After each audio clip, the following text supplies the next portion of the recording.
E aí, galera, você acha que redução de jornada de trabalho influencia a sua saúde mental?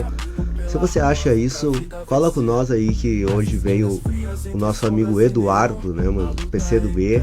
Não, PCBR. PCBR. É que eu não vou te falar um negócio, Eduardo. Eu não saco nada dessa sigla de governo, de partido. E não saco nada mesmo. Se tem coisas que eu não saco nada, é essas coisas aí, né, mano? Eu sou PT porque é 2 letras, entendeu? E eu estudei que é o mais próximo da que eu digo assim, do governo que pode ajudar o pobre, né, mano? Que pode auxiliar nós. Mas eu realmente não... Eu colo com todo mundo lá na Câmara de Vereadores lá, falo pra eles que não gosto disso, é por isso que eu chego lá, entendeu? Pra tentar entender essas coisas. E aí, não é essa a nossa ideia, mano, mas eu vejo assim, ó, cada vez eu... Aqui é o nosso amigo, deixa eu passar aqui que o Nego Louco tá louco, né, véio? Só garfo ao vivo. Aí. Nosso amigo Eduardo veio aqui nos ajudar a fazer esse conteúdo hoje e ele veio com a proposta de falar sobre redução de jornada de trabalho, que eu acho que encaixa muito bem com a saúde mental, né, por a pessoa ter mais tempo e poder viver mais. Então, tô dando mais visibilidade para mim, né? Eu sou é uma honra, né? Que não é só levado o meu lado aqui, que muitos eu falo com minhas próprias línguas, mas aqui o papo é reto, né, velho? Aqui tamo junto, mano. Fique à vontade aí, amigo Eduardo. Então, primeiramente, te agradecer o espaço novamente, né? Estamos aí pela segunda vez. E segunda vez, acho que falando sobre o mesmo tema, né? Sobre a redução de jornada de trabalho. Da outra vez, acho que foi com um enfoque um pouco maior em saúde mental, mas a gente vai falar um pouco, acho que até sobre a movimentação a respeito da redução de jornada, essa necessidade. E num outro momento, eu vou querer te provar que a mudança estrutural para o povo não está nas políticas neoliberais do PT. E só por eu falar neoliberal vai ter muita gente que vai estar dando chilique lá do outro lado e querendo me juntar pelo pescoço. Mas eu ainda irei te chamar de camarada Nego Louco e vou te transformar num comunista ainda, camarada. Tá ligado? Então, mas só pra deixar mais as claras, assim, né? Eu milito no PCBR, é o Partido Comunista Brasileiro Revolucionário. A gente é um partido que até então não tem legenda eleitoral, então, portanto, para nós não é o foco atuar dentro das eleições, mas sim na organização da classe trabalhadora, a fim de mudar a nossa forma de produzir, nossa forma de se relacionar com cultura, com consumo, de fazer uma transformação social. A nossa intenção é unir a classe trabalhadora para uma revolução. Esse é o ponto. O que eu vi tua foto ali, eu vi que aquele símbolo ali é onde que tem revolução, né, mano? Que eu já vi várias revoluções que tinha aquele símbolo. A minha ignorância deixou eu ter lembrança disso. E eu acho que sem revolução, meu amigo, nada funciona. Eu vejo a galera lá, eu acompanho a galera vem nas minhas redes sociais, né? Porque eu sigo todo mundo que me segue, eu sigo todo mundo. E essa é a moral aqui. Sim. E eu vejo muitos caras falando assim, no futuro, saca? Eles que me perdoem, saca? Mas tudo eles estão vendo, tudo eles vão fazer, saca? Eles estão reclamando não, tipo assim, eu não vejo o cara concluir nada, saca? Eu vejo bastante alvoroço e pouco conteúdo, saca? E aí eu fico realmente, né, mano, muito triste, mas eu não sei, não. Tu falou que isso não vai pro governo, ou ele tá se organizando como um partido? Não, a gente é um partido, porque o que acontece? Eu acho que até isso é um pouco de... essa tua dúvida é até um pouco do reflexo da própria maneira como nos últimos anos, sei lá, 30 anos, a gente vem acompanhando meio que uma consolidação da forma como tem sido organizada a política não apenas no Brasil, mas eu acho que no mundo como um todo, com a consolidação do neoliberalismo e um esvaziamento do debate público a respeito de política, né? Então, a gente é um partido, mas a gente é um partido clandestino, como se diz. É um partido clandestino, ele Clandestino. não é... A gente não é uma legenda, a gente não é uma legenda eleitoral, a gente não participa de eleições, mas a gente é um partido, porque a gente consegue organizar pessoas em torno de uma pauta. Direcionando pessoas. Isso aí. Então a gente consegue se organizar, a gente tem nossas resoluções, a gente tem nosso estatuto, então a gente é organizado quanto um partido. Um partido não necessariamente ele trabalha numa lógica puramente eleitoral ou eleitoreira, que já partindo para uma questão mais até pejorativa mesmo, né? Eleitoreira, quando eu digo eleitoreira, é de maneira pejorativa. Então a gente não busca se organizar puramente assim, mas sim com uma inserção e organização da classe trabalhadora, fazendo trabalho sindical, trabalhos em associações de bairro, trabalhos diretamente assim que envolvam questões de mobilização da classe trabalhadora, né, fazendo essa inserção, vislumbrando, né, uma questão revolucionária, e eu digo revolucionário não no sentido que tem muito bicho-papão, muito espantalho, começa em revolução, vai ter violento, vai ter sangue. Não, a gente não quer isso, tá ligado? A gente não quer violência. Agora, por óbvio, a gente vai ter que se defender se alguém vier e apontar um cano pra nós, tá ligado? Então é isso que a gente também deixa claro. Que a violência nunca parte da classe oprimida. Ela parte da classe opressora com medo de perder seus privilégios. Então a violência, a gente pode acompanhar isso na própria violência policial. É simplesmente eles tentando fazer a classe trabalhadora, os pobres, entenderem qual é que é o seu local dentro dessa sociedade atual que a gente tem. Então é isso, sabe? A violência não parte do oprimido, e a gente também não pode confundir a reação do oprimido, né, com a violência do opressor. Tem mais essa também. Mas é isso, cara. Então, tipo, o PCBR é um partido, mas não é uma legenda eleitoral. Não sei se eu consegui te explicar isso daí. É um grupo de pessoas lutando por algo, direcionando pessoas a lutarem por algo em comum que vá beneficiá-los. Isso. Resumidamente seria mais ou menos isso.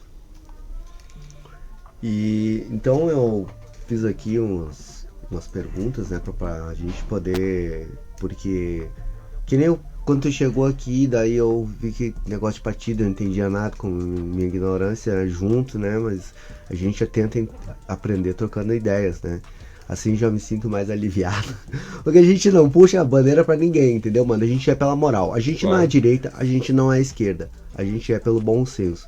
Aí eu pergunto, o que aquele monte de vereadores fazem lá dentro de uma câmara, aonde não investem e não... Agora talvez saiam projetos, mas, cara, e a saúde mental, entendeu? A verdadeira luta tem que ser pela saúde mental, pelo horário de trabalhar menos pro ser humano, né, mano? Porque tem uma música minha que fala que a escravatura ainda não acabou não, né, mano? E qualquer um, ela foi adaptada. Porque se tu não tá no sistema ali, mano, tu é um micróbio, tu fica ali, tu vai tomar pau da polícia, tu vai, entendeu? Tu não vai engajar com a galera aí, que todo mundo pensa igual. Então quando um pensa um pouquinho diferente, os caras já cortam as ideias, né? Não deixa o cara se expressar muito. Mas legal, assim, que vocês, né, se organizam a favor do povo, que isso é fundamental, né, mano? A gente tá aqui a favor de todos e tem que ser, né, mano? Se não for, até hoje que eu entendo, se não houver revolução, nada muda, irmão. Nada mesmo. E por isso que é tão importante, né, a gente trazer à luz, né, justamente até por uma questão revolucionária mesmo. Se a gente quer conquistar a classe trabalhadora, a gente tem que pensar no que é necessário, no que é substancial para a classe trabalhadora. E hoje uma dessas pautas é a redução de jornada de trabalho.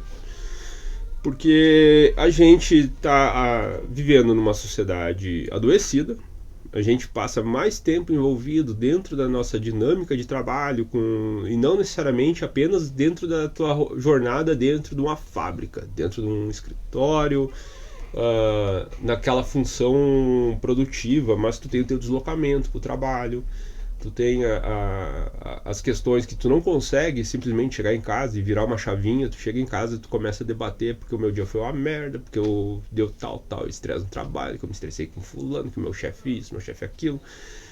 Então tu não consegue te desvincular daquilo, tu tá totalmente preso naquela situação ali. E isso vai te adoecendo, vai te enlouquecendo, vai te causando diversos transtornos. Tem estudos assim que apontam, né, que hoje, se eu não me engano, tem uma matéria da BBC que eu utilizei, até acho que eu falei na outra conversa também, que eu utilizei ali para uma pesquisa, que falava, se eu não me engano, em torno de 30% da população hoje teria sintomas de burnout, que é essa síndrome, né, do esgotamento físico e mental relacionado ao trabalho. E enfim, a gente tem que então trazer à luz esse debate, né? E trazer de uma maneira também com que o próprio trabalhador consiga entender no que ele está inserido e de que maneira ele também é afetado por isso. Porque tem muita gente que está tão preso na sua rotina que não consegue entender que não é natural a gente se sentir mal por conta disso, sabe? E isso é um dos problemas da própria rotina criada pelo capitalismo, que é da jornada de trabalho criada dentro do sistema capitalista, onde a gente tem que se manter produtivo o tempo todo e que os próprios aparatos ideológicos do capitalismo fazem com que a gente se sinta culpado se a gente não está produzindo. Quantas pessoas tu vê assim, depois que se aposentam, eu vou ter que arrumar um outro bico, uma coisa, porque eu não consigo ficar parado, eu tenho que estar produzindo. Cara, quem diz que tu tem que estar produzindo? Quem diz que tu tem que estar o tempo todo produtivo? Por que tu tem que estar gerando algum tipo de valor, alguma coisa, sabe? Por que tu não pode simplesmente descansar? Por que tu não pode depois te aposentar ou quando teu período de folga, pegar uma varinha de pesca e vai para uma lagoa pescar? Investir o tempo no teu lazer. Teu lazer, cara, sabe? Seja o teu lazer seja, sei lá, tomar um chimarrão num parque, ler um livro. Na prática, isso é redução de jornada de trabalho. Cara, então, é isso que a gente tem que começar a discutir.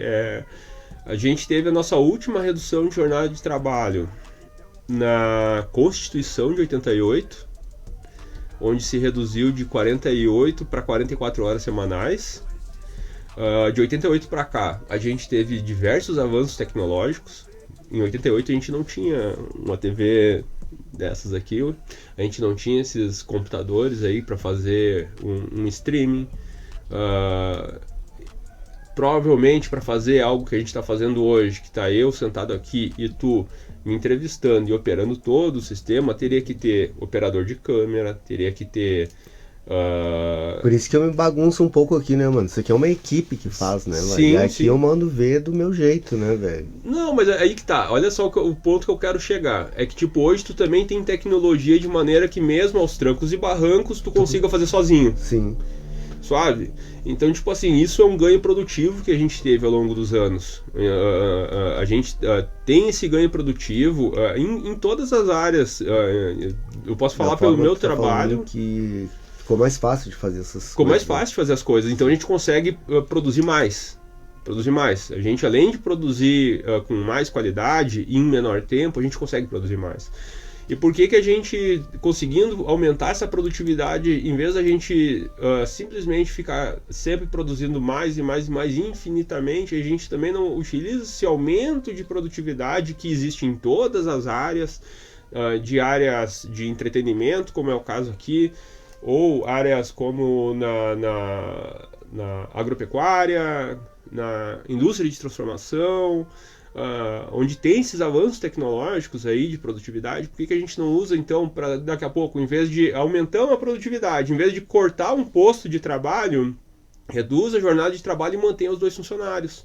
Porque aquelas máquinas novas, aquelas novas linhas de montagem conseguem suprir esse aumento de produtividade, vai conseguir suprir a menor carga de trabalho do trabalhador. Então é isso que a gente tem que defender, que o avanço tecnológico não sirva para gerar apenas lucro, valor, né, no caso para o patrão, mas gerar uma redução da jornada de trabalho para o trabalhador, algo que não ocorre desde 1978, ou seja, quase 40 anos atrás. Que a gente não tem uma redução de jornada de trabalho, sabe? E aqui, quais os países que já adotaram isso, que vocês vêm fazendo essa proposta? Então, tem vários países, né, principalmente, e não é nem assim, se a gente parar pra pensar, tem muita gente que daqui a pouco vai dizer, que o cara pegar o exemplo, né, mano? Mas tipo assim, eu vou fazer aqui um apanhado de maneira assim, até pra quebrar ali alguns preconceitos que quem esteja escutando assim, já vem assim. Muita gente vai dizer, ele quer reduzir a jornada de trabalho porque ele é comunista. Então vamos falar de países países capitalistas que tiveram essa redução de jornada de trabalho. Vamos falar de países do centro do capitalismo. A França tem uma jornada ali de 36 horas semanais, se eu não me engano. Sabe? A Islândia recentemente também adotou o sistema, se eu não me engano, 4x3 com carga horária variando entre 30 e 35 horas, dependendo do setor produtivo que atua. Então, e mesmo assim, a Islândia, mesmo com essa redução da jornada de trabalho para 30 ou 35 horas, dependendo do setor, conseguiu enxergar ter o PIB que mais cresceu, ou seja, a economia ainda cresceu dentro da Europa. É a economia que mais cresceu na Europa ali durante um determinado período ali, com mais de 5% ali de aumento do PIB. Então, tipo, não necessariamente a redução da jornada de trabalho vai estar relacionado com uma menor produtividade. Muito pelo contrário. Quando o trabalhador trabalha menos, também trabalha melhor. Apesar que esse não é o nosso foco. Nosso foco é no descanso, é na melhor qualidade de vida, nos menores buscas por questões de saúde que o trabalhador vai ter. A gente tem que viver melhor. A gente está vivendo uma época aí onde... Que idade tu tá, nego? 30. Tô com 49 já. 49? 49. Eu tô com 38. Eu não sei agora. Eu acho que eu e tu, a gente é da mesma idade. Da mesma... Como é que é? Mesma geração. Eu acho que é. Acho que tu também é da mesma geração. Tu é de 80? 76. Não, então tu é da outra geração. Tu já é, eu acho que baby boomer. Eu não sei, cara. Eu posso estar dando uma canelada aqui. Eu peço desculpa pra você, caro telespec, caso eu esteja dando uma canelada. Mas, tipo assim, a minha geração, que é os millennial, é uma geração extremamente adoecida. É uma geração que não tem perspectiva de melhora. É a primeira geração que hoje tá pior do que na média, assim. Tá pior na qualidade de vida do que os pais estavam. Hoje, meus pais vivem melhor que eu, por exemplo, tá ligado? Meu pai e minha mãe, aposentados, assim, têm uma qualidade de vida melhor que a minha. E tipo assim, isso que acontece comigo não é algo exclusivo meu, é uma questão da minha geração, que viveu ali aquelas promessas dos anos 90 ali, que do tipo, não tem mais Guerra Fria, agora o mundo viverá uma era de paz e progresso, onde todo mundo vai se dar bem, com aquelas promessas ali do fim da história, como chamam, né? Como se, tipo assim, acabou as revoluções, acabou, o capitalismo venceu e o mundo vai ser assim eternamente. Uma paz e harmonia. Pra quem? Pra quem que tá essa paz e harmonia? Pra quem que tá chegando esse progresso? Quem tem grana, velho, né? Só pra quem tem grana. Então... Os manos se lascando. Então, tipo assim, a gente é fruto disso daí, a gente vive de uma maneira extremamente adoecida. Eu acho que foi ontem que saiu uma matéria do G1 também falando, né, que a minha geração é a geração que mais tem problemas de hipertensão, obesidade, câncer, antes do que seria, assim, uma idade mais ou menos adequada. Eu acho que tá até meio errado, tá bem errado esse termo que eu usei, adequado. Mas, tipo assim, geralmente, problemas de saúde desses aí é pra galera que tem 50 anos ou mais, que começa a desenvolver hipertensão, diabetes, problemas de tumores, etc, né? Agora, a minha geração, com 30 e poucos ali, está começando a desenvolver isso de maneira precoce, muito relacionado aos hábitos de consumo que a gente tem, né? Eu mesmo, assim, eu estava um dia conversando com a minha mãe, eu comi muita porcaria na minha vida, minha infância foi a base de mamadeira de Coca-Cola. Industrializado, ultraprocessados. Sim. É isso daí. Cara, e aí dava propaganda na TV de Sazon, por exemplo, né, cara, que é uma porcaria, um tempero assim horrível, ultraprocessado. Eu me esqueci agora o nome da base dele, não sei o que, monossódico, enfim, cara, mas ele é assim, é um ultraprocessado também. E a minha mãe comprava muito Sazon por conta daquela propaganda do El Amor, que era até como é que era o nome daqueles cantores sertanejos que fazia propaganda? Não, é o Leonardo, não, Estamos Chororó. Ou aquele, pai da Vanessa Camargo lá, o Zezé de Camargo e Luciano. Era eles que faziam propaganda do Sazon. Culpa do Zezé de Camargo e Luciano que minha mãe comprava Sazon. E daí, tipo assim, era muita bobagem que a gente comia. E eu venho de uma geração, então, que tinha uma alimentação muito baseada na própria propaganda da indústria alimentícia. E hoje a gente está cobrando, a saúde está cobrando isso daí. E somado a isso, a gente também é uma geração que está presa na rotina do trabalho o tempo todo. É uma geração que desaprendeu a fazer mobilizações sociais. Apesar de por muito tempo eu tecer várias críticas assim ao longo dos anos com relação a um modelo como a gente... O governo vai moldando as pessoas, né? Perfeito. O que a gente teve nos últimos anos? Aqui, ó, dos anos 90 para cá, a gente teve consolidação do neoliberalismo com Fernando Henrique. A gente teve a manutenção, isso é importante dizer, a manutenção desse sistema econômico, dessa doutrina liberal, doutrina do capitalismo, que é o neoliberalismo, né, com os governos do PT. Isso é factual. A gente teve alguns avanços sociais? Tivemos, eu acho que foram muito importantes. Mas a gente também teve a manutenção desse sistema exploratório. A gente não viu assim, um debate até recentemente a respeito da redução de jornada de trabalho. A gente teve trocentos anos de governo PT, não teve, nunca havia sido discutido até então taxação das grandes fortunas, nem mesmo quando existia uma maior capilaridade das forças progressistas dentro do Congresso para pautar isso daí. Então a gente tem todas essas questões, assim, essas contradições assim, né, do governo PT. Daí depois tem o golpe da Dilma. Com o golpe da Dilma, entra Michel Temer com mais uma nova faceta, que foi meio que até um embrião desse neoliberalismo fascista do Bolsonaro, mas o Temer já chegou rasgando tudo. Dentro, por exemplo, eu trabalho numa empresa estatal, a gente ali com o Michel Temer já começou a ter corte, por exemplo, nos acordos coletivos de trabalho. Corte salarial, nós não vamos pagar reajuste, não vai ter isso, não vai ter aquilo. Ao mesmo tempo, a gente tinha então um sindicato totalmente acovardado, onde tinha um medo de se mobilizar, onde o pessoal preferia se debruçar em cima de uma burocracia, sem apostar num movimento de massa, sem fazer uma politização dos trabalhadores. Depois vem o governo Bolsonaro, nova onda de privatizações, etc. Aquele caos todo tomando conta do Brasil. E agora tem o retorno do governo Lula, que durante sua campanha teve promessas de reestatização, promessas de revogação da reforma trabalhista, que foi algo que precarizou muito os postos de trabalho, colocou o pessoal aí trabalhando em situações de informalidade e tal, e essas promessas não foram cumpridas. A gente não teve a revogação da reforma trabalhista, a gente não teve a revogação da reforma do INSS, que reduziu também o acesso à aposentadoria. A gente não teve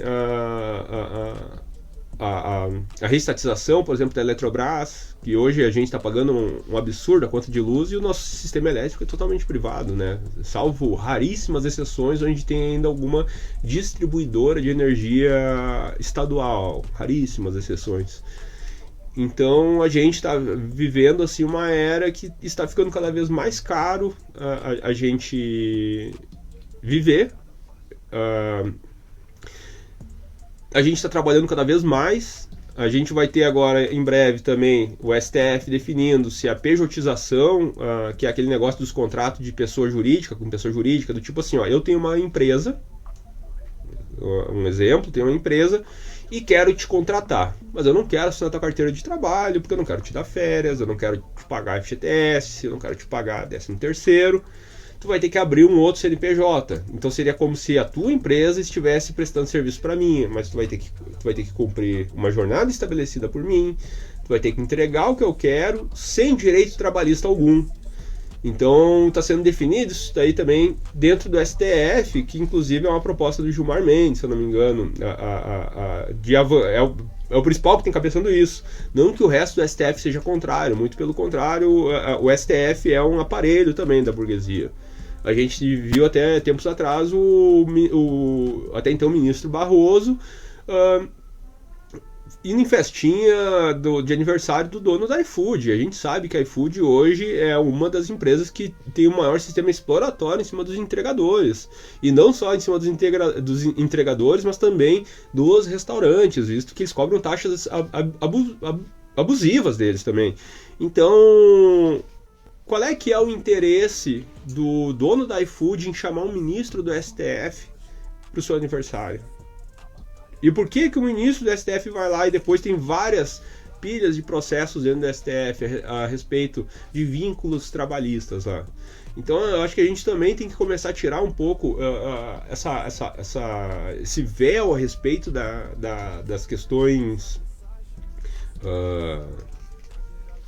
de classe dentro dos governos que vieram nesses 30 anos para cá. Porque a gente teve governos de direita, governos de centro-esquerda, governos de extrema-direita, e a vida do trabalhador desde então só foi piorando. Nada muda. E quando muda para pior. A gente teve alguns ganhos sociais mínimos, mas estruturalmente a gente está cada vez mais achacado. A gente não tem a politização das classes, a gente não consegue fazer uma mobilização social. Então, e eu tava te falando, né? Eu mesmo levei muitos anos. Tu vai reunir uma galera e te chamam de louco, né? Sim, de vagabundo. Louco. Vagabundo, vamos jogar uma carteira de trabalho ali, vai todo mundo correndo. Não, mas é verdade, mano. Sim, isso aí eu acho que é como eu aprendo com você, com as pessoas que vêm aqui, sabe? Eu acho que é muita ignorância mesmo do povo e a geração que foi doutrinada, né? Que elas são doutrinadas pela TV, pela igreja, isso e aquilo, amansando a galera, né? E agora essa próxima aí, eu acho que vão fazer de jeito revolução se não tiver um cara que nem tu, tá ligado? Erguendo a bandeira, chamando a galera, orientando a galera, mobilizando o pessoal pela saúde mental delas mesmo, né, mano? Que havendo mais tempo para elas, eu acredito que a qualidade de vida pode ser bem melhor, né? Do que só acordar e ir pro serviço, voltar e dormir, e acordar e fazer. E no final de semana vamos chutar o balde. E daí na segunda-feira estão lá, né, mano? Que não consegue, pra quem consegue ir, não consegue nem se mover, e tem pessoas que nem aparecem no trabalho, né?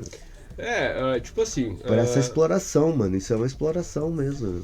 Até, tipo assim, eu acho que até nem é uma questão, assim, tipo, falando da primeira parte da fala ali, de questão de ter o Eduardo ali pra ajudar. Eu acho que também não pode ficar restrito ou pessoalizado, tipo assim, no Eduardo. Por isso que é importante que mais pessoas ocupem esses espaços de debate, e isso eu te agradeço muito, tá abrindo esse espaço pra gente, para que mais pessoas venham falar, para que mais pessoas ocupem essas frentes de discussão, que mais pessoas sintam vontade em externalizar a sua insatisfação, e façam uso das ferramentas, sabe?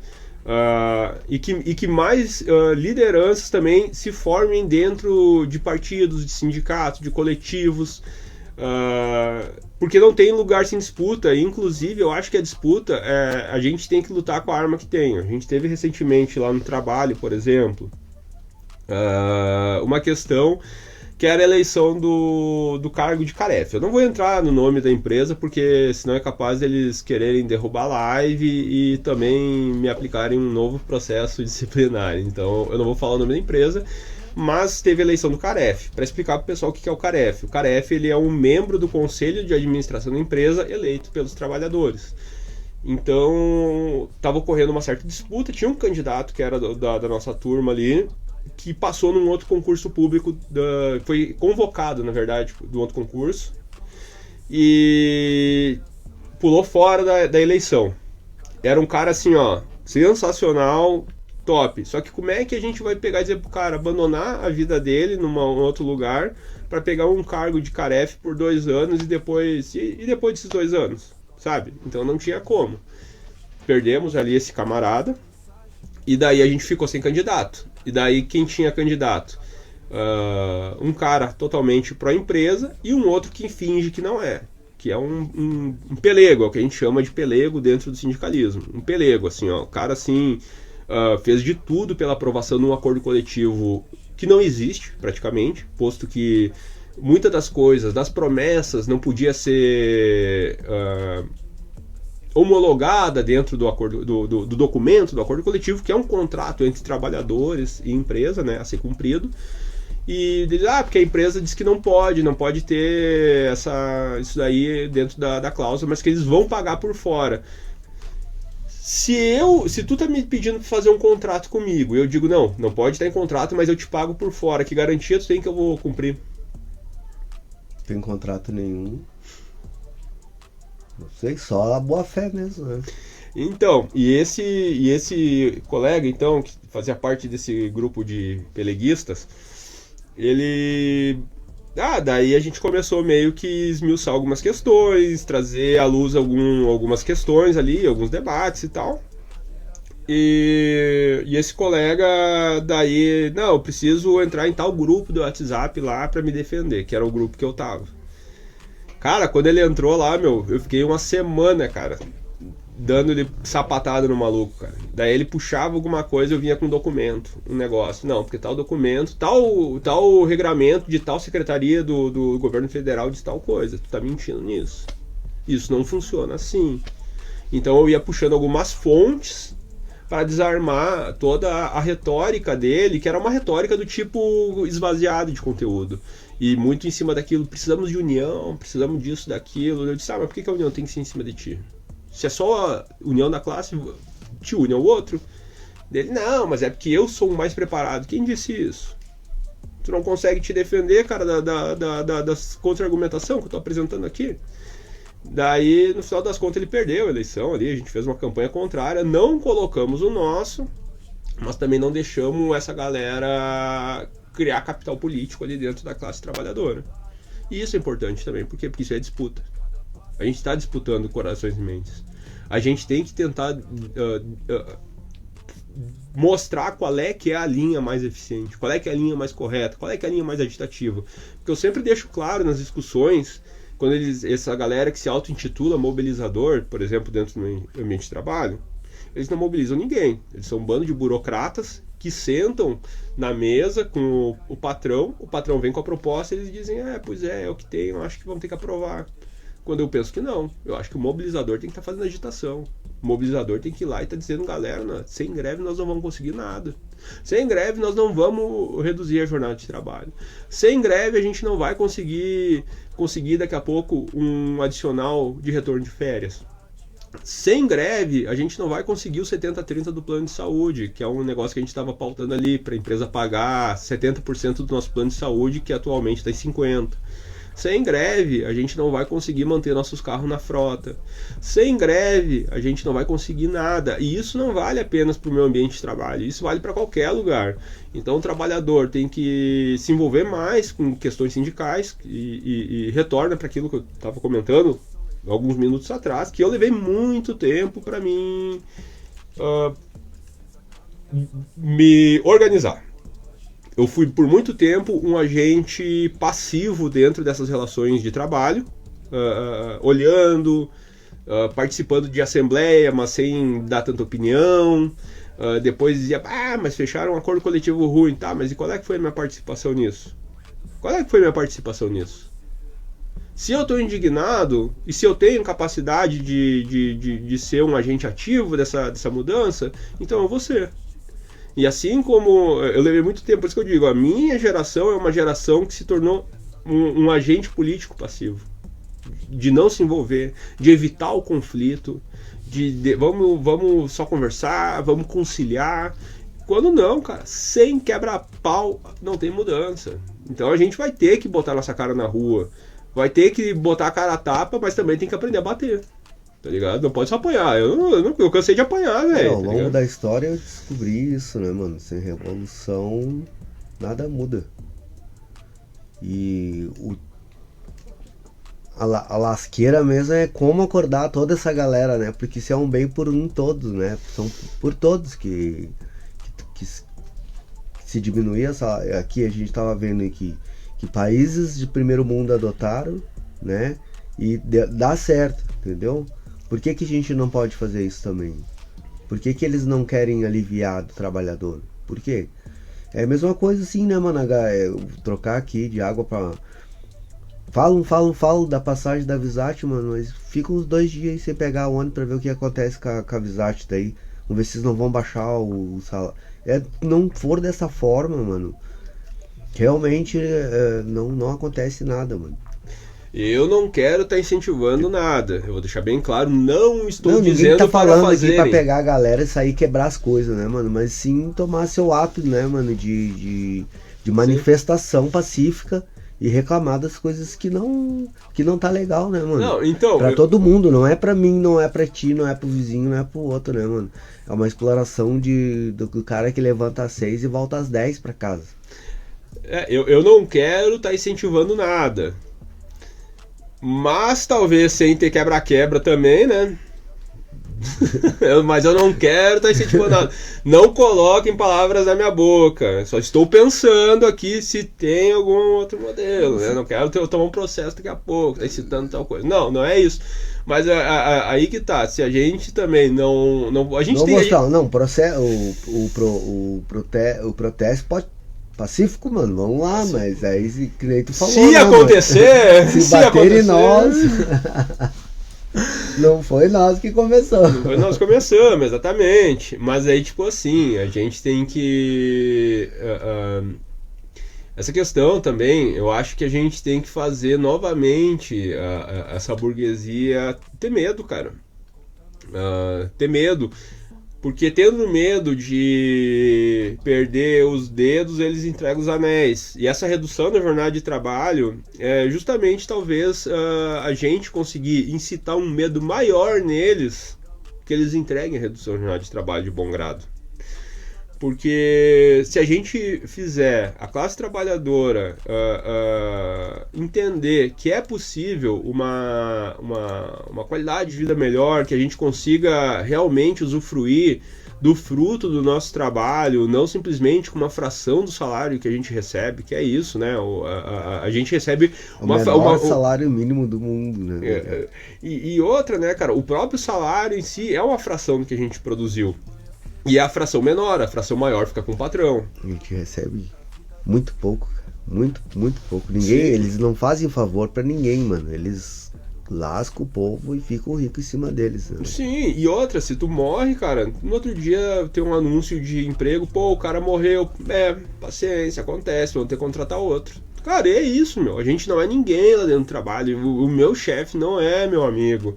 A gente não pode ficar romantizando as relações de trabalho, porque isso também é algo que serve muito para despolitizar também o próprio trabalhador a respeito das próprias relações de trabalho, das próprias relações de exploração como elas são.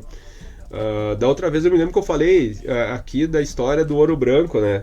Que quando chega final do ano, tu te fudeu o ano todo, assédio moral, Daqui a pouco até salário atrasado e não sei o que, chega final do ano, o que o teu chefe vem, parabéns, batemos todas as metas, vou poder trocar de carro final do ano, toma teu ouro branco aqui de presente, para demonstrar o reconhecimento da empresa por tu ter feito de tudo por aqui. Cara, o meu reconhecimento, cara, não tem que ser um ouro branco, o meu reconhecimento tem que ser em qualidade de vida, velho, tá ligado? É isso.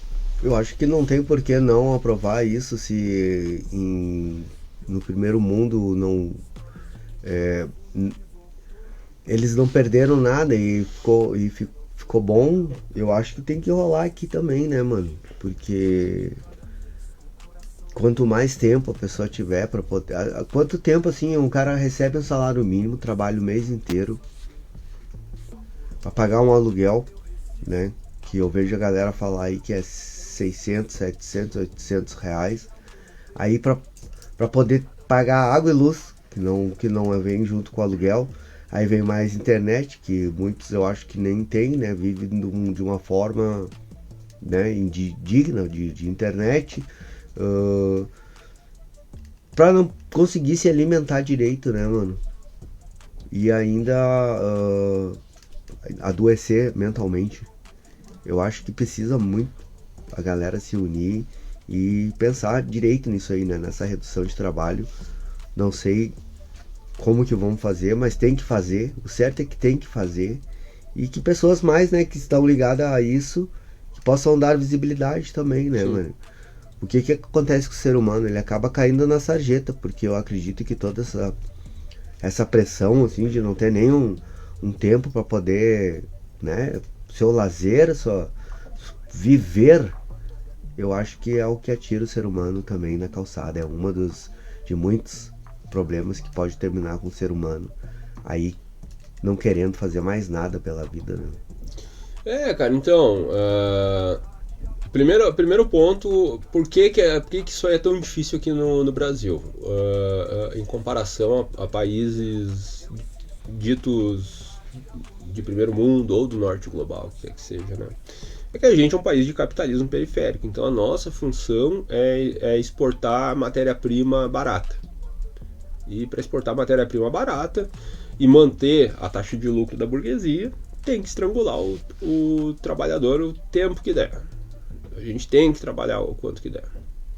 Tem que tirar o último caldo de suor e sangue do trabalhador.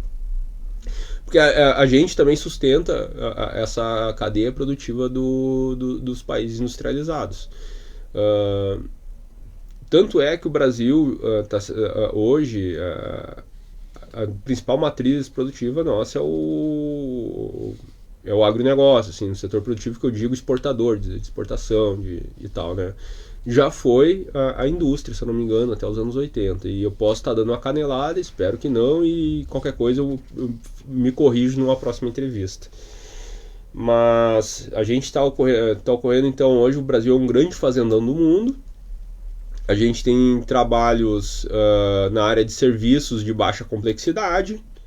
A gente tem um setor industrial que não é mais tão pujante, apesar de ter algumas questões onde o Brasil ainda tem uma certa vanguarda tecnológica, como é o caso, por exemplo, da Marco Polo, que é referência mundial em ônibus.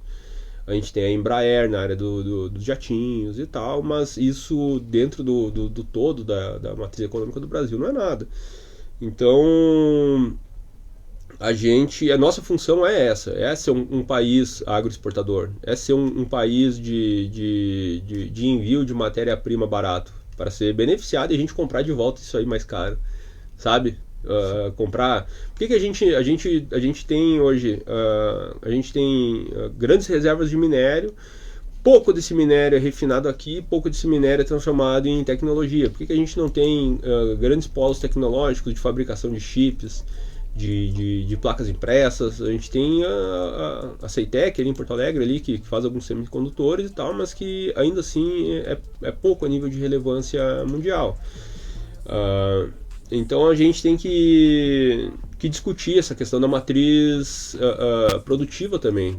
Porque quando a gente vive numa situação de capitalismo dependente, além da pressão interna, a gente tem a pressão externa também para a gente se manter subdesenvolvido, e se manter subdesenvolvido também é manter o trabalhador dentro da coleira.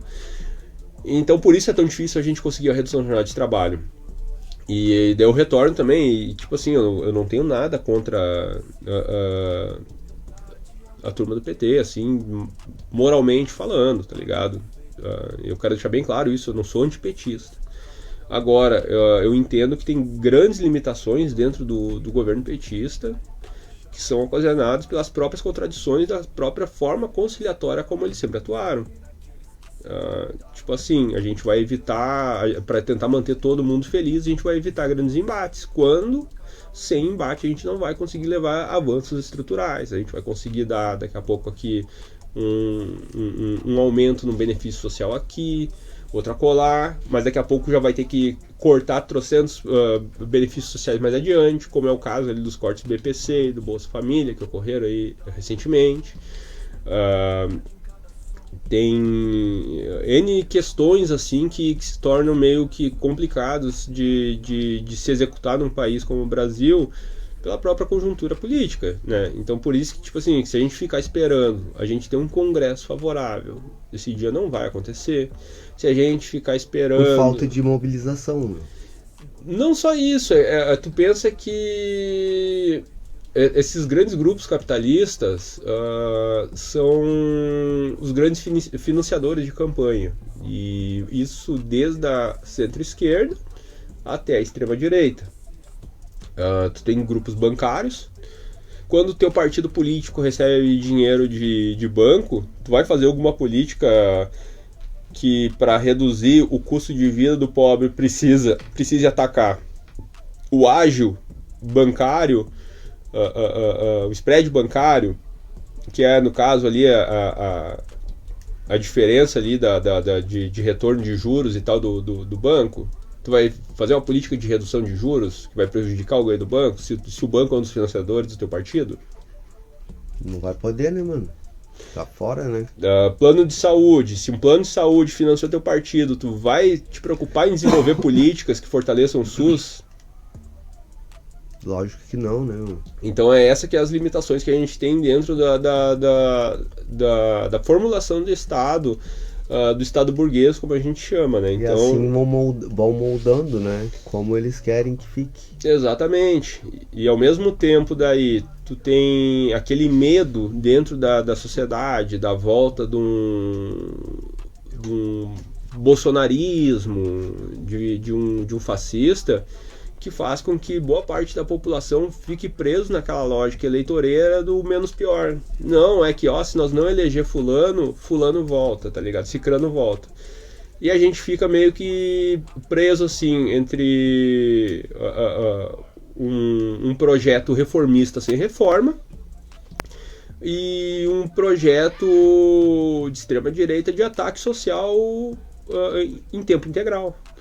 Então é complicado, cara. Eu não consigo imaginar a gente ter uma alteração do nosso modo de nos relacionar com a produção sem o envolvimento social. E eu não estou dizendo isso necessariamente numa questão revolucionária. Estou falando assim de coisas assim para ontem, sabe? Como é a redução da jornada de trabalho. Se não tiver o trabalhador batendo no sindicato e dizendo, cara, ei, vocês não vão se mexer, vocês não vão conclamar uma greve, vocês não vão fazer nada. Onde é que está hoje o sindicato dos comerciários fazendo trabalho de base, convocando a assembleia, mobilizando, tá ligado, com a categoria dos comerciários? Isso, né? Contra, porque eles devem ser também patrocinados pelas empresas. Isso aí eu já não posso te afirmar, mas eu acho que... Para não haver mobilização, sim. Porque era ele, então não tinha que partir por ele. Eu vejo mais assim um comodismo burocrático. Porque isso aí não precisa sindicato que não faz nada. Então, cara, e é justamente por isso que também lá na empresa tem um movimento por troca de representação sindical. A gente está tentando migrar para a Federação dos Técnicos Industriais, né, cara? Tá uma novela isso daí, a gente vai ter que criar pressão para isso também. A gente vai ter que ter pressão dentro do nosso ambiente de trabalho também. Então, se a gente não conseguir nos mobilizar dentro do nosso ambiente de trabalho, a gente não vai conseguir tirar esse sindicato pelego que tem hoje e colocar um sindicato que abriu as portas para nós, sabe? Então tudo envolve, é uma questão dialética. O sindicato tem que fazer a parte dele, mas a gente também tem que fazer a nossa parte, que é pressionar o sindicato e ocupar o sindicato. Botar o sindicato para funcionar. Botar o sindicato para funcionar também depende do trabalhador estar indo lá. E o sindicato também tem que sentir esse calorão no pescoço. O ser humano é muito acomodado, né, mano? Quanto mais a pessoa... Eu acho que deve ser se eles não diminuem o horário de trabalho, porque senão a pessoa ela se acorda.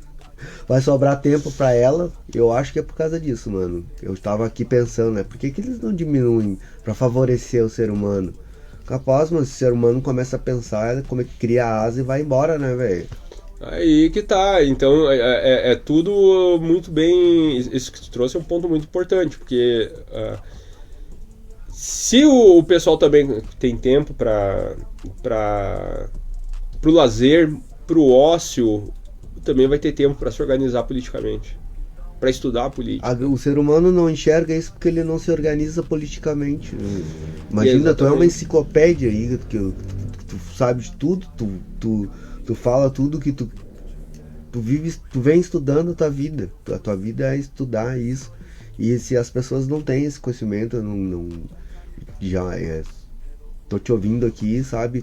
Pra mim, eu tô aprendendo, entendeu? Tudo que tu tá falando.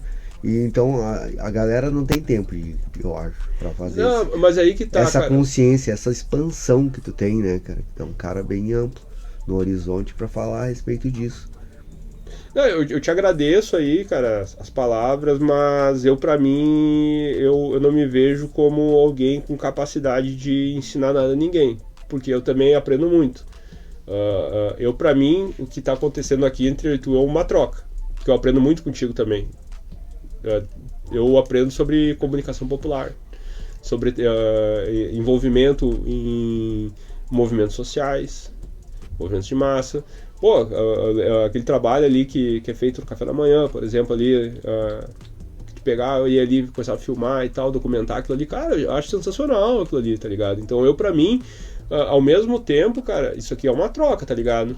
Porque eu tenho uma vivência de uns 10 anos pra cá de movimento sindical, mas eu não tinha envolvimento, por exemplo, com movimentos sociais na rua, que tu tem. Então a gente tá fazendo uma troca aqui também, a gente tá fazendo uma troca de conhecimento. Eu também tô absorvendo coisa de ti. Pra mim, tu é um professor da vida também, tá ligado? Então, cara, a gente tá junto aqui, tá ligado? A gente tá crescendo junto, eu acho que as ideias estão crescendo junto. Também não se trata... E uma crítica que eu tenho muito grande dentro do campo da esquerda, e principalmente... não vou dizer principalmente, eu acho que eu já vou errar. Mas, tipo assim, eu acho que dentro do campo da esquerda como um todo, muita gente surge como: eu tenho a verdade, eu tenho todas as ideias do mundo, e por isso eu tenho que levar o conhecimento para aqueles pobres ignorantes. Cara, isso é ridículo pra caralho.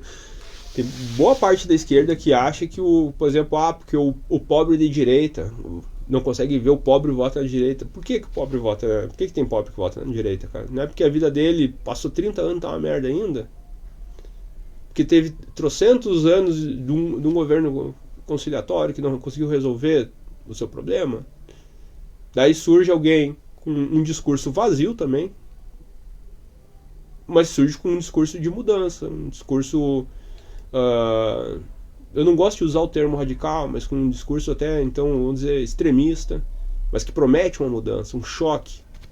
O cara vai lá e compra. Vai se fuder também, até pior. Mas foi a última esperança que ele viu, cara. Tá ligado? Então a gente não pode partir do pressuposto que o povo é burro, cara.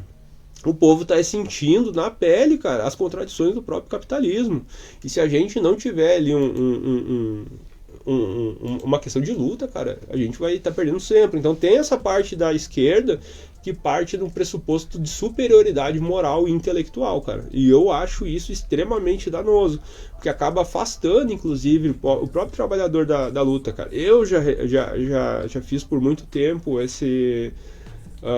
performei isso, cara, e eu via, eu levei um tempo para entender, e fez parte da minha formação também, de entender que isso só afasta o trabalhador, cara. Eu entrava em umas discussões dentro do meu ambiente de trabalho, que eu não conseguia passar a minha ideia, a galera já fechava os ouvidos porque eu ia falar, porque eu fechava para eles também.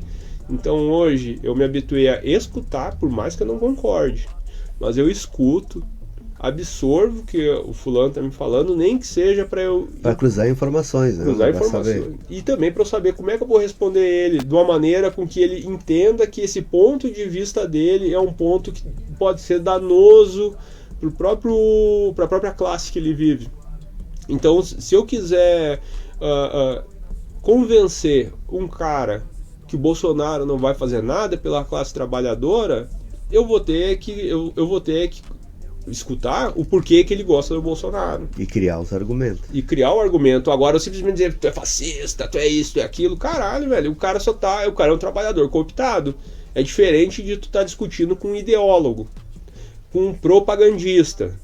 É diferente. O propagandista, sei lá, nível vereador, Iago Morandi. Eu não vou ter uma conversa de boa com o Iago Morandi. Iago Morandi eu quero que seja caçado.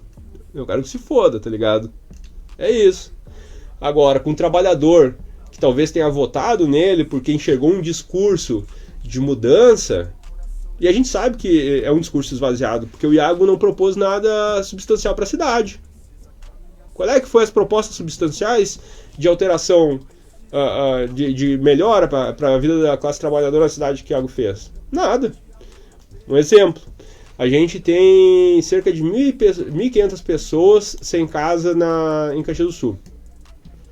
Tem mais de 9.000 imóveis vagos na cidade. O Iago fez algum projeto de lei para talvez ocupar esses imóveis vagos aí e destinar para pessoas que estão precisando? Pergunta, trabalhador, pro Iago qual é que é a posição dele sobre o fim da 6x1, para redução do 4x3 30 horas semanais. Tu, trabalhador, tu aí que trabalha no comércio, que trabalha na indústria, que tá frustrado, fudido, sem tempo, cara. Pergunta pra ele qual é a posição dele sobre a redução da jornada de trabalho. Ou então, aquele ataque que ele deu lá, aquele piti lá, de começar a filmar médico e coisa, criando uma situação de assédio moral, onde 10 médicos pediram exoneração. Se hoje Caxias está com 10 médicos a menos, é por conta desse cara. Então, tipo assim, e mesmo assim é o vereador mais votado da cidade. E o que eu quero dizer? Que a gente não tem que ficar conversando com esses caras, que esses caras aí é no embate, tá ligado, cara? É no embate. Agora, com um cara que votou nele, eu tenho que convencer. Ali vai ter que ser no convencimento, tá ligado? Eu sei que eu não vou conseguir convencer todo mundo. Tem um espectro, tem graus de inserção e capilaridade em cima disso daí. Mas eu preciso conversar com essa galera, velho. Tá ligado? E curiosamente, eu faço essa pergunta, assim, como que vamos fazer essa legião de galera espertada, né? Digo, da Matrix, sei lá. A galera querer saber mesmo como fazer, né, para melhorar a vida. De botar pensar todo mundo junto. Eu acho que o primeiro ponto, cara, é a gente... eu acho que parte dessa questão, assim, da gente entender que a gente não tem superioridade moral com ninguém. Que eu vou ter diferenças políticas e eu preciso convencer o cara que... É uma questão de convencimento, mas não de superioridade moral e intelectual. Eu não sou melhor nem mais inteligente que ninguém. Partindo desse pressuposto e que também envolveria uma questão de entender também as próprias fragilidades e limitações desse sistema que a gente vive e explicar isso daí de uma maneira assim que ao mesmo tempo que seja didática, não seja interpretada como uma soberba intelectual. Por isso que eu acho que é importante a gente sempre pegar e apontar os exemplos na hora de uma conversa.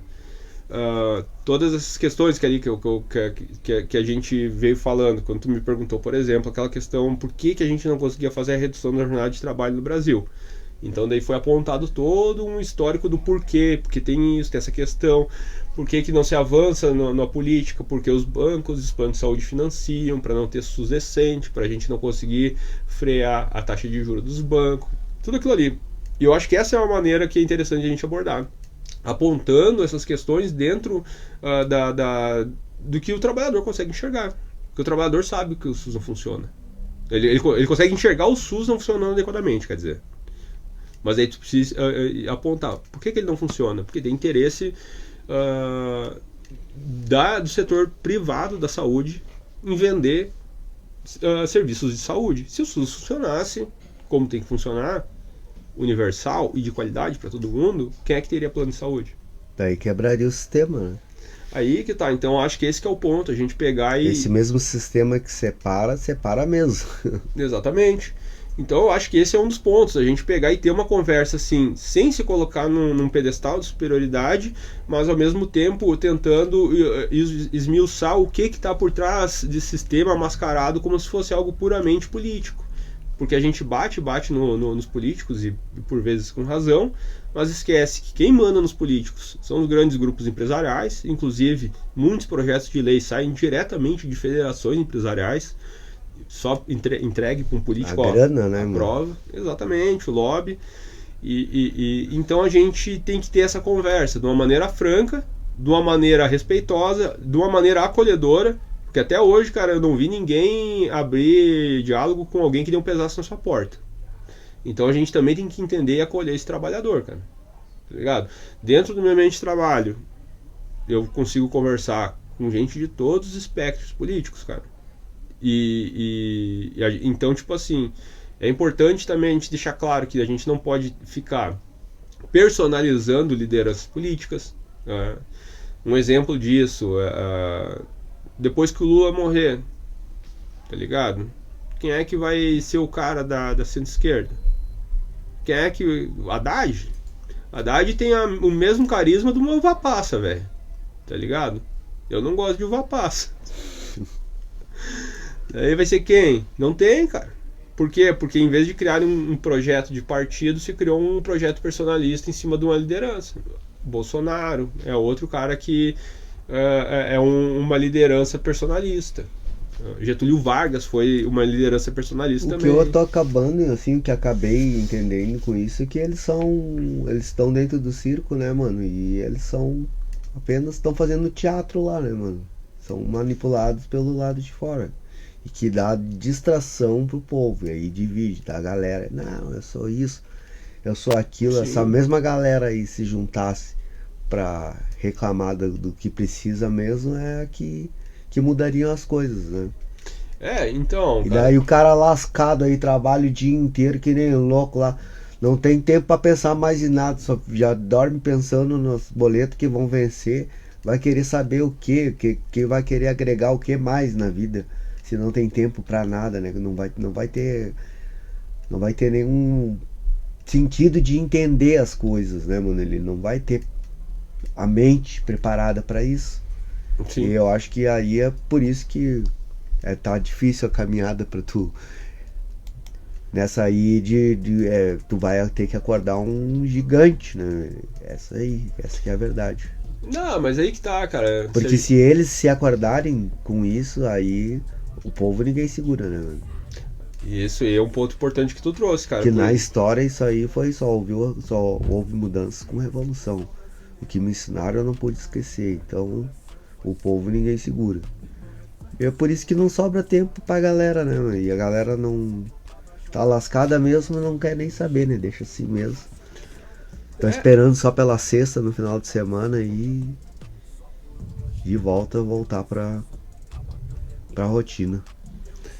Cara, até mesmo, tipo assim, a própria questão do conceito de final de semana, sábado e domingo é uma questão que surgiu com a própria jornada de trabalho do capitalismo, né? Porque até então as jornadas de trabalho era muito baseado nas condições da natureza, porque o sistema, o modo de produção feudal era praticamente artesanal e agrário. Então existia, né, uma questão assim de sazonalidade, de tipo assim, não existia tu trabalha de segunda a sexta, tu trabalha no dia que não tá chovendo. Tu trabalha de tal dia porque é o dia que os grãos ali estão prontos para colher. Então não existia uma jornada de trabalho determinada. Então até a gente não tem raiva da segunda-feira, a gente tem raiva do modo capitalista de produção, a gente não sabe disso, tá ligado, cara? Eu adoraria, assim, talvez, em vez de, sei lá, cara, por que o dia da diversão tem que ser a sexta e o sábado? Ou o sábado, né, pra quem trabalha Porque na 6 por 1. fomos doutrinados assim, né, mano? Fomos ensinados. Exatamente, assim. é uma construção social. Eu acostumei desde criança a ver isso daí acontecer. E daí de que forma tu vai... Tu não vai ter a imaginação pra passar um véu, sei lá.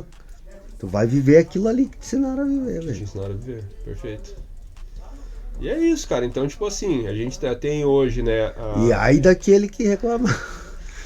Se tu reclamar muito, né, tu corre o risco de tomar ali umas bufetadas da polícia, que nem, tipo assim, qual é o carinho que a polícia tem com o professor quando o professor tá metendo uma greve. É borracha. Mesmo que do cara, né? Pior que cara. Isso é um ponto, né? Tu ensina os caras que vão te bater. Muito respeito, depois. assim, a brigada militar, mas, cara, essas linhas de frente aí... Eu não sei como... Eu conheci dois que se aposentaram, sabe? Um se arrependeu de tudo que fez, né? Que é o que... E o outro ficou muito doente, né, mano? Que... É só problema em cima de problema, mano. Que o pessoal, o ser humano ali, ele sai pra resolver problema, tá ligado? Imagina que tipo de ser humano se vira, né, mano? Problema em cima de problema. A tua vida acordar de manhã e ir lá bater de frente pra resolver problema. Então, cara, essa aí é uma das pautas ali também que a gente defende ali, que é a desmilitarização da polícia. A gente não é contra ter polícia. A gente entende que policiamento, que segurança pública é importante.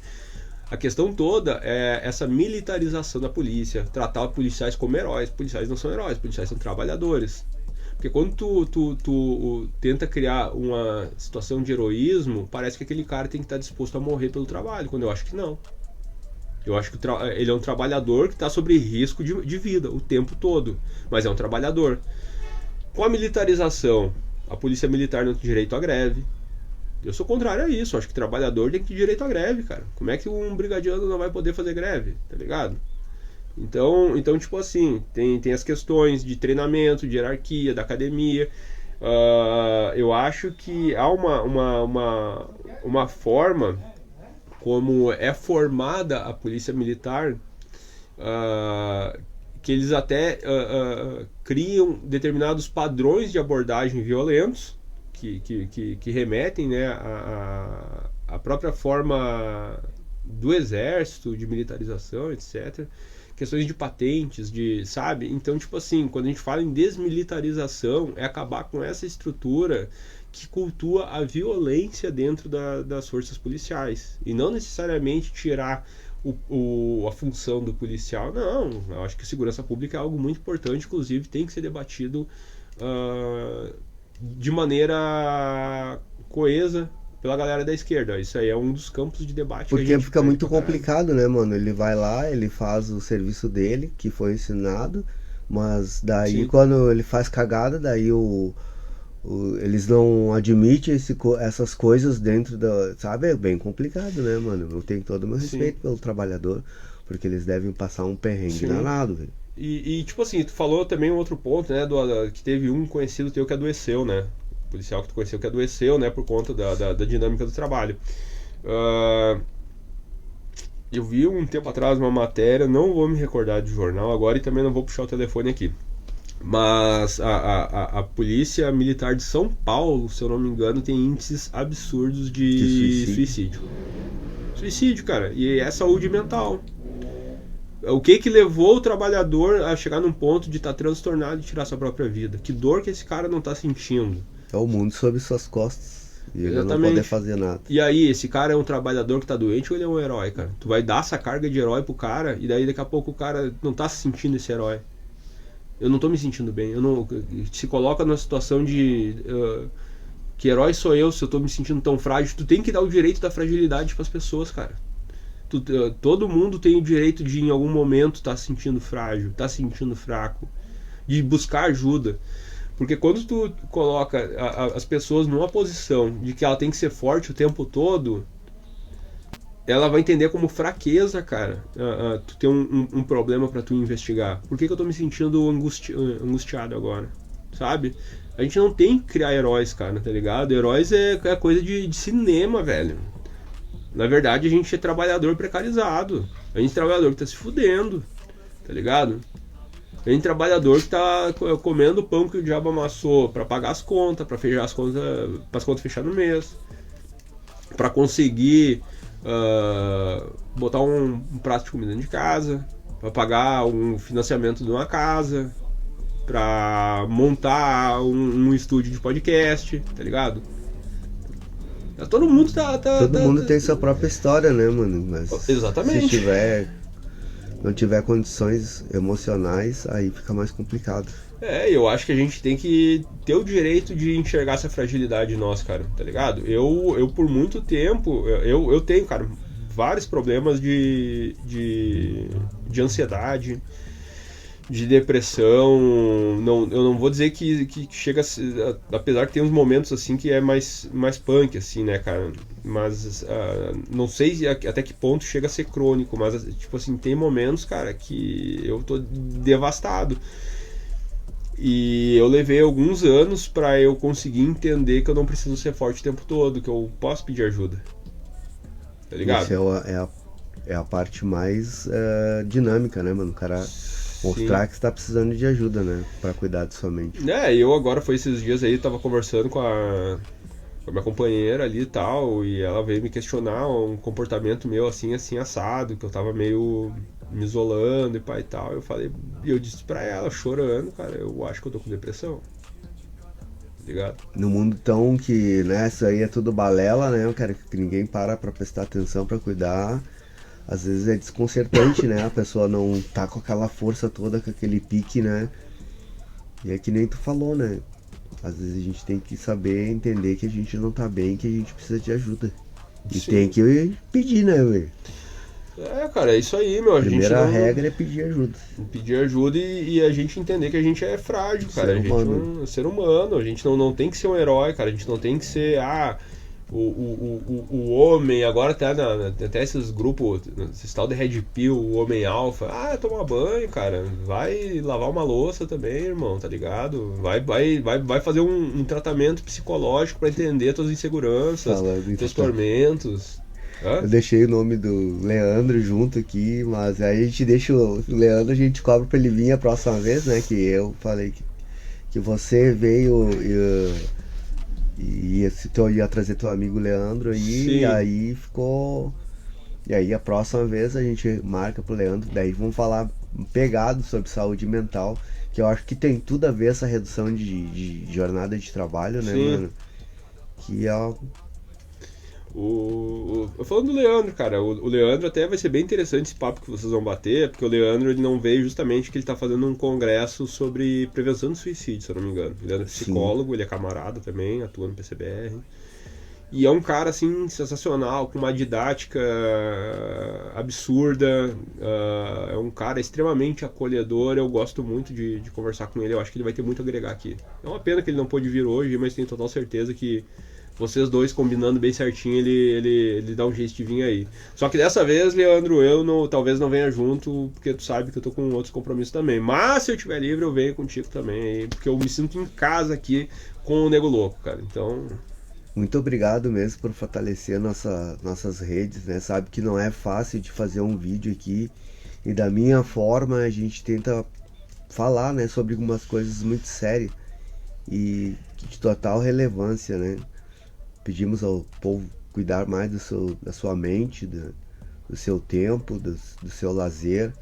E nessa tarde nós tivemos o Eduardo, esse mega bruxo aí em informações.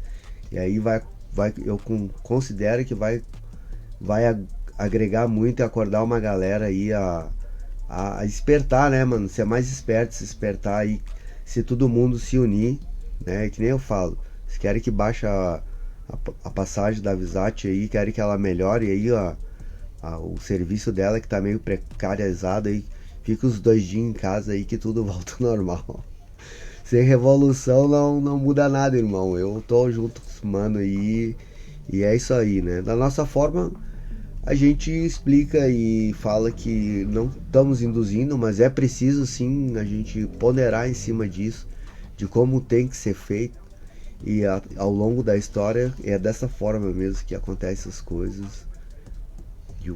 Somos aqui a galera, eles não querem espremer o último suco, eles querem bater a casca também.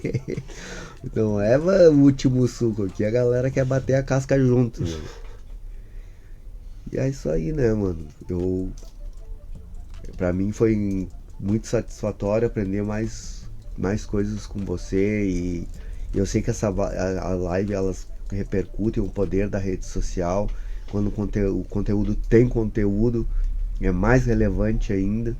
E tu é uma grande força na minha rede, sabe? Sou muito grato mesmo. Esse cara aí me apoiando de novo. Queremos mandar um abraço pra dona Vanessa também, que eu não sei se a gente não se entendeu ou o que aconteceu. Mas ela disse que vai remarcar. Semana que vem vai ser um outro rapaz. E a gente vai dar um jeito de remarcar, Vanessa, né? E continuar, né, mano? Realmente a gente faz do nosso jeito aqui, mas faz de coração, né? Se quiser falar mais alguma coisa aí, não sei quanto tempo a gente ficou. Só sei que o papo tava muito bom e quando o papo tá bom, às vezes se passa. Não, cara, só te agradecer novamente o espaço aí. É muito bom a gente poder reverberar esse assunto que eu acho que é tão pertinente, né? Dentro da sociedade, da classe trabalhadora. E dizer, cara, que tu pode contar comigo sempre que precisar. Se eu não puder vir aí, vou te indicar pessoas que possam ter algum assunto interessante. E tamo junto, cara. Eu quero só aproveitar, mandar um abraço pro Felipe G. Martini, que fez o documentário lá, um dos produtores do documentário. Tá espetáculo, esse mano aí. Foi meu professor na FSG, quero muito bem ele. Infelizmente eu não pude ir lá pra assistir a pré-estreia lá na Manhã Inteira e domingo. Foi domingo lá, né? Não pude ir, mas eu acho da hora o Felipe tá abordando essa situação que é tão pertinente, né? Que é a questão das pessoas em situação de rua e a forma como é feita uma invisibilidade e uma violência em cima dessas pessoas tão fragilizadas. Fica meus parabéns e um abraço, professor Gui aí. E um abraço pra ti também, cara. Tu é um cara aí que eu acho que pode se crer. Valeu por ter feito aquele registro meu lá na manifestação, lá também. A gente se fecha aí. Da nossa forma a gente se ajuda, né? Vamos ampliando, as pessoas vão se ajudando e ampliando os horizontes uns dos outros. Assim as coisas podem prosseguir mais leve, né? Sim. Então, já que tu falou do documentário, nós vamos terminar dando um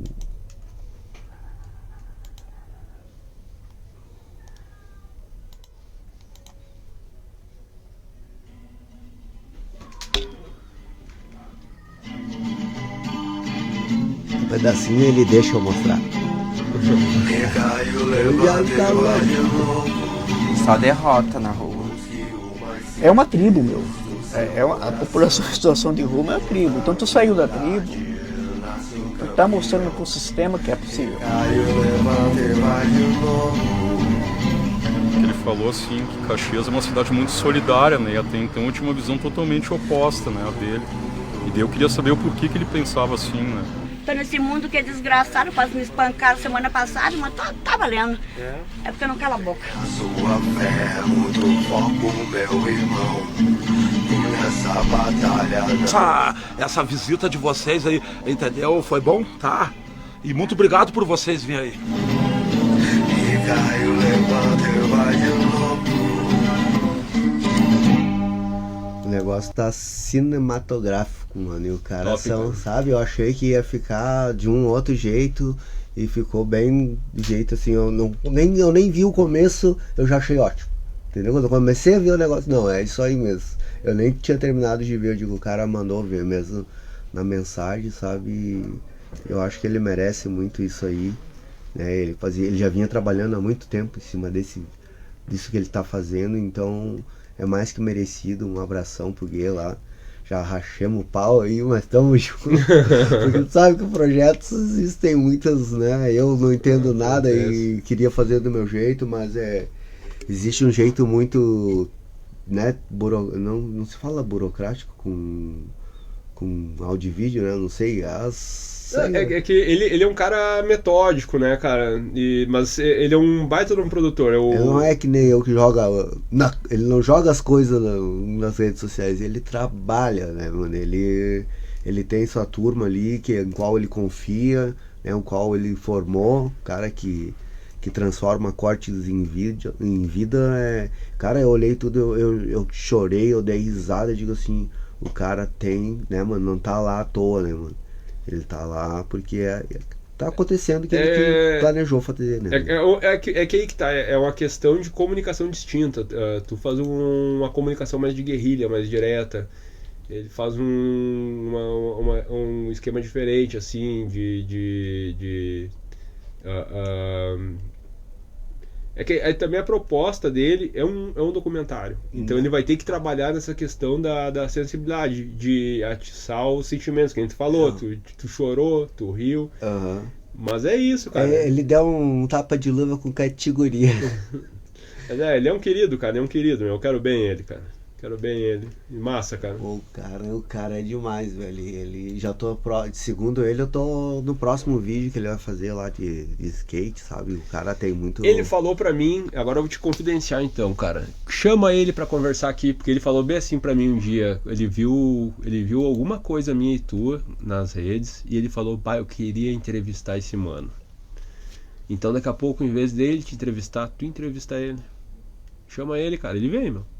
Sim, criar um conteúdo que aqui as coisas aconteciam só de uma forma, assim, a gente chegava aqui, ligava as câmeras, um olhando pro cara pro outro, sabe, sem conhecimento de nada, de nada, não escrever nenhuma folha, cara, não tá nenhum nome, não lembrar de nada, sair só o que saiu, assim, e as pessoas terem algo em comum, sabe, isso foi muito especial, porque foi uma coisa que não faz parte do sistema. Entendeu? Foi uma coisa de coração, uma coisa com que a gente tinha algo em comum, né, mano? Então, deu no que deu. Mas agora é preciso, sim, eu me organizar melhor, sempre chegar, que nem chegou ali, os caras chegavam aqui, eu tive que ficar uma hora antes, em vez de ficar conversando, que nem a gente fez, não, tinha que ficar fazendo o negócio funcionar. E o tempo foi passando, né? E os conhecimentos nós vamos aprendendo e o que a gente não sabe a gente pede. E é isso que eu aprendi, né, mano? Vamos junto, que só não somos ninguém. No mais era isso da minha parte. Tamo junto. Até a próxima. Fique com Deus. Valeu.